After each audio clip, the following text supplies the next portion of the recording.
By the way, as President Trump pushes for major cuts across different government agencies, cancer research and outreach efforts could be caught in the crosshairs.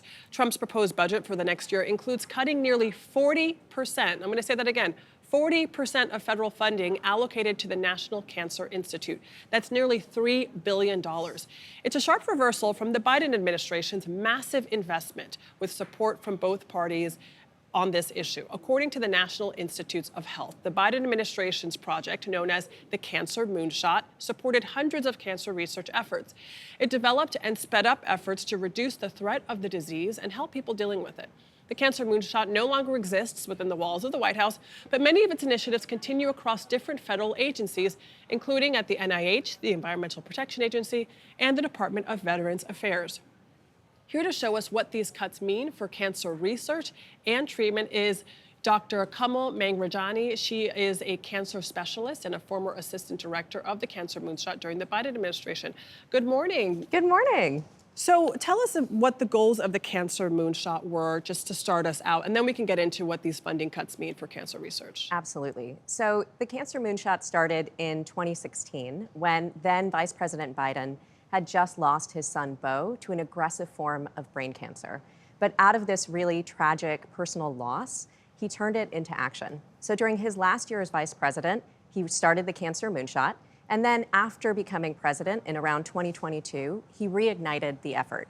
And there were really three tenets of what the Cancer Moonshot wanted to accomplish. So accelerate research, reduce the number of deaths in our country related to cancer, and also really support people, families, and caregivers who were going through a diagnosis.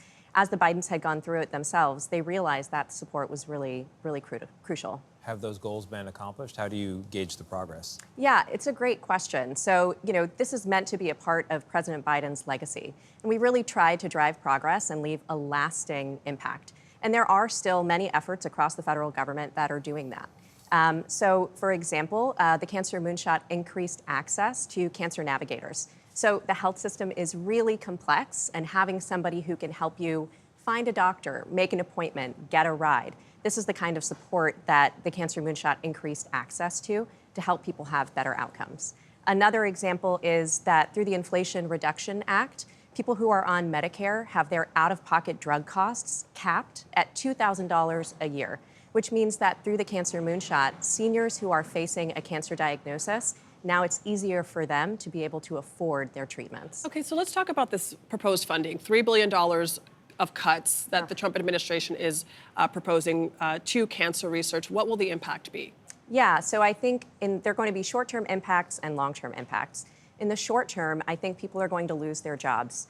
So the NIH, the budget is significantly less than 1% of what we spend as a federal government, but the impact is really quite outsized. It supports hundreds of thousands of jobs across the country. And then what about the research? Like, what are we losing in terms of science? Or is that research happening elsewhere, and these are cuts that are potentially fair? Yeah, I think that's a good question. So, the NIH puts in about $1 for every dollar that private industry puts in order to get a drug all the way across the finish line.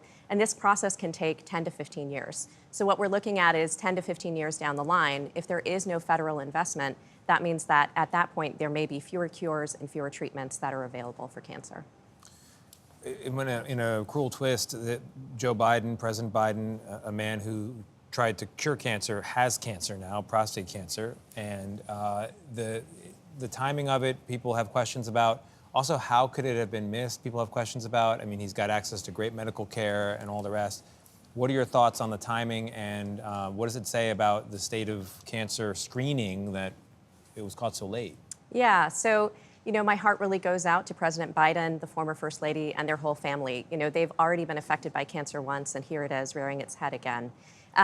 Prostate cancer is a slow-growing cancer. In people who are over 70 years old, there's actually no recommendation to screen because so many elderly folks will end up getting prostate cancer, but will end up dying of other natural causes. So the fact that he wasn't screened is actually quite normal.